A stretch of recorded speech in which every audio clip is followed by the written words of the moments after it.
Hello friends, let us now learn some important points about Kawasaki disease.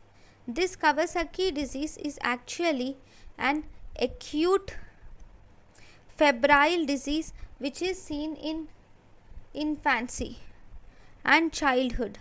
Almost the Kawasaki disease mainly affects the 80% of children suffering from Kawasaki disease are less than 4 years of age.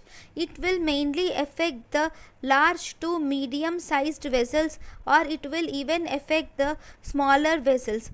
Here there is most commonly it has increased predilection to involvement of coronary arteries involvement. Whenever the coronary artery gets involved, it can result in aneurysms which might either rupture, or this aneurysm can also cause thrombosis.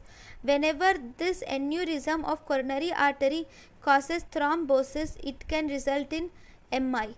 So in Kawasaki's disease, most commonly there is coronary artery involvement, which is very important. If you were asked a one-liner, this Kawasaki disease is the most common cause of or leading cause of acquired heart disease in children.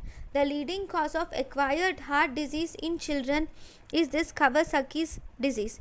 The pathogenesis of Kawasaki disease is actually unknown, but we can formulate that there is vascular damage occurs in the Kawasaki disease, and this vascular damage is mainly mediated by either the T cells which are activated, or it can occur by monocytes or macrophages. So in the morphology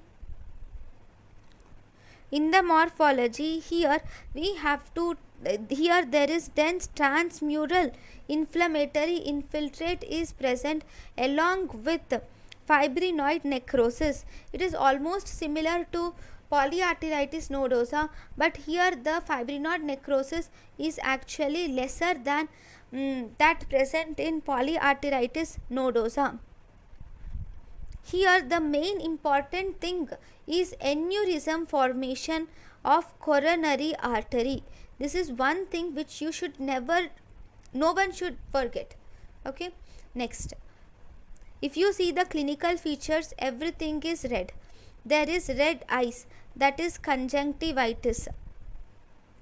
There is red mouth, that is oral lesions, that is oral erythema leading to blistering are seen. Then there is redness of palms and soles, that is erythema of palms and soles. There is red rash, which is desquamated rash. Then there is palms and soles. Along with that you will see edema of hands and feet. Edema of hands and feet will be seen. And one important thing is nodes, that is there is cervical nodes are enlarged. Okay, so these are the main clinical features of Kawasaki's disease. Now, because this is involving the mucous membranes like oral cavity, cutaneous because of red rash on the skin and edema of edema of hands and legs, and presence of cervical lymph node enlargement, we call this syndrome as mucocutaneous lymph node syndrome. Then almost 20% of these cases will develop a cardiovascular consequence. This cardiovascular consequence can be simple asymptomatic coronary arteritis can occur, or it can go to giant coronary aneurysm, which can be ranging from 7 to 8 millimeters. And if this can even rupture, or this can thrombose, resulting in myocardial infarction. Or so as a result, this is the most common cause of sudden death in children.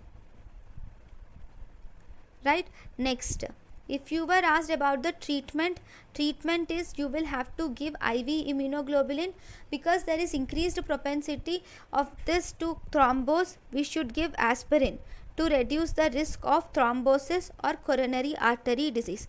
This is about Kawasaki disease. Thank you for watching.